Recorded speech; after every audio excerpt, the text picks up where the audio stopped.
And it was through Jung and also Jean Piaget, who's a developmental psychologist, that I started to understand that our articulated systems of thought are embedded in something like a dream, and that dream is informed in a complex way by the way we act. So, we act out things we don't understand all the time. And if that wasn't the case, then we wouldn't need a psychology or a sociology or an anthropology or any of that, because we would be completely transparent to ourselves. And we're clearly not. So we're much more complicated than we understand, which means that the way that we behave contains way more information than we know.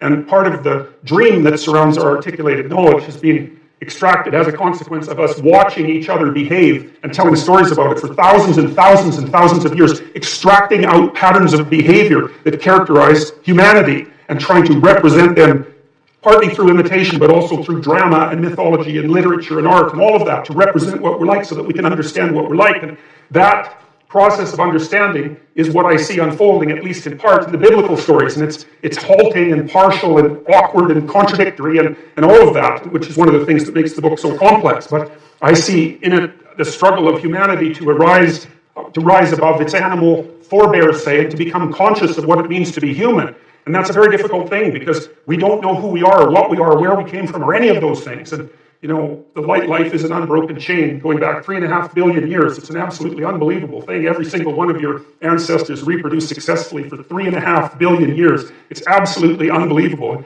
We rose out of the dirt and the muck, and here we are, conscious but not knowing, and we're trying to figure out who we are. And a story that we've been telling, or a set of stories that we've been telling for 3,000 years, seems to me to have something to offer.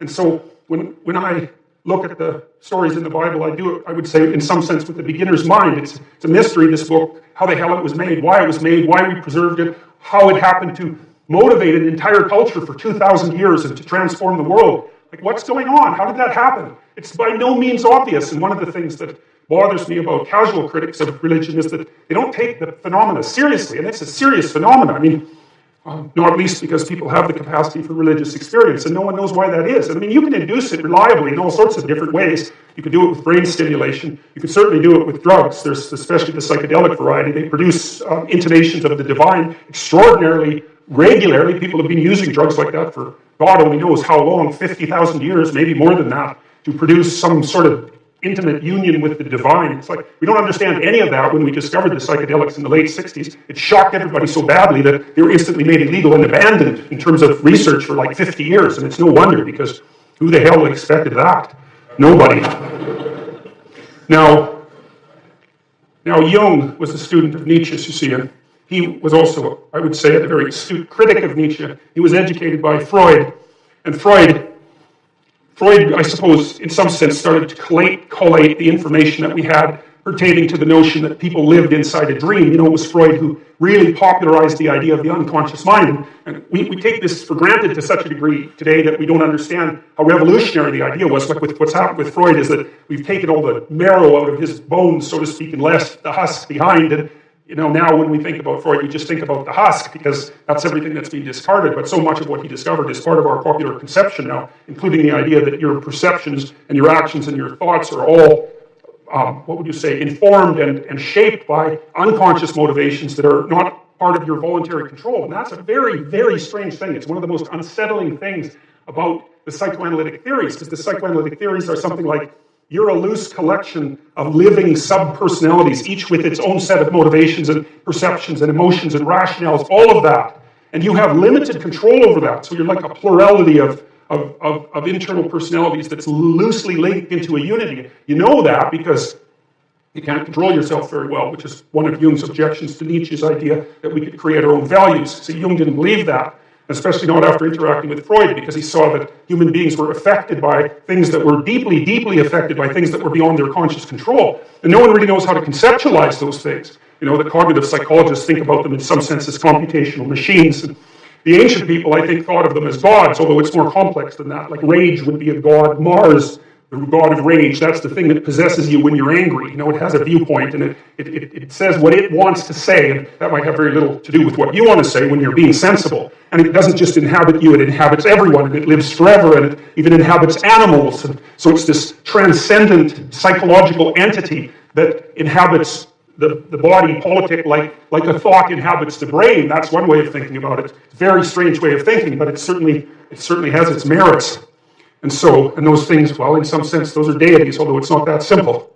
And so Jung got very interested in dreams and started to understand the relationship between dreams and myths, because he would see in his clients' dreams echoes of stories that he knew because he was deeply read in mythology. And then he started to believe that the dream was the birthplace of the myth, and that there was a continual interaction between the two processes, the dream and the story, and storytelling. And, well, you tend to tell your dreams as stories when you remember them. And some people remember dreams all the time, like 2 or 3 a night. I've had clients like that. They often have archetypal dreams that have very clear mythological structures. I think that's more the case with people who are creative, by the way, especially if they're a bit unstable at the time, because the dream tends to occupy the space of uncertainty and to concentrate on fleshing out the unknown reality before you get a real grip on it. So it's like the dream is the birthplace of thinking. That's a good way of thinking about it. And so because it's the birthplace of thinking, it's not that clear. It's doing its best to formulate something. That was Jung's notion, as opposed to Freud, who believed that there were sensors, internal sensors, that were hiding the dream's true message. That's not what Jung believed. He believed the dream was doing its best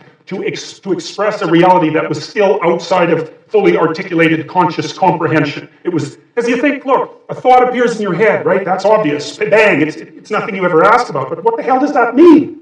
A thought appears in your head. What kind of ridiculous explanation is that? It just doesn't help with anything. Where does it come from? Well, nowhere. It just appears in my head. Okay, well, that's not a very sophisticated explanation, as it turns out, And so you might think that those thoughts that you think, well, where do they come from? Well, they're often someone else's thoughts, right? Someone long dead, that might be part of it, just like the words you use to think are utterances of people who've been long dead.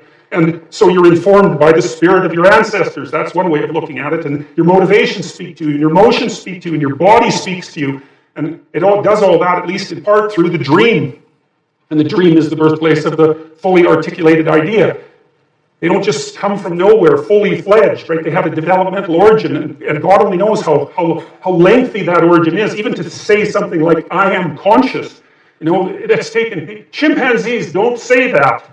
It's been 7 million years since we broke from chimpanzees, something like that, from the common ancestor. They have no articulated knowledge at all. They have very little self-representation in some sense, and very little self-consciousness. And that's not the case with us at all. And we had to painstakingly figure all of this out during that, 7 million year voyage.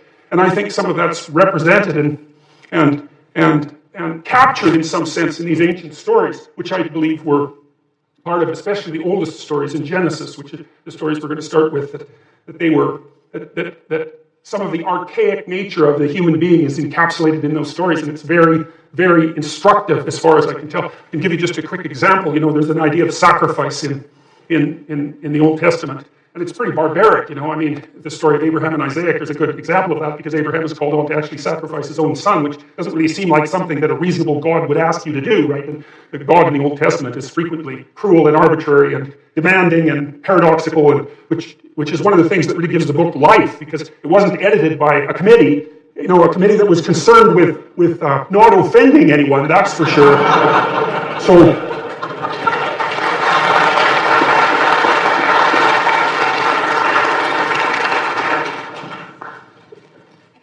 So Jung believed that the dream was the birthplace of thought, and I've been extending that idea because one of the things I wondered about deeply was, you have a dream, and then someone interprets it. You can argue about whether or not an interpretation is valid, just like you can argue about whether your interpretation of a novel or movie is valid, right? It's a very difficult thing to determine with any degree of accuracy, which counts in part for the postmodern critique. But my observation has been that people will present a dream, and sometimes we can extract out real useful information from it that the person didn't appear to know.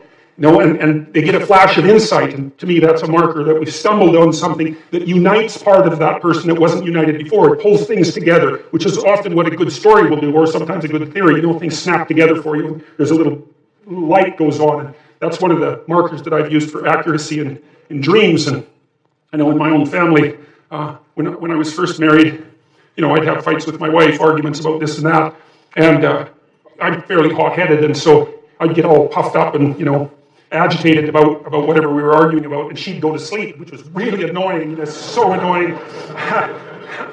because I couldn't sleep, right? I was like chewing off my fingernails and she'd be like sleeping peacefully beside me. It's like maddening. So, but often she'd have a dream, and then the next morning she'd discuss it with me and then we could unravel what was at the bottom of our argument. And that was unbelievably useful, even though it was extraordinarily aggravating.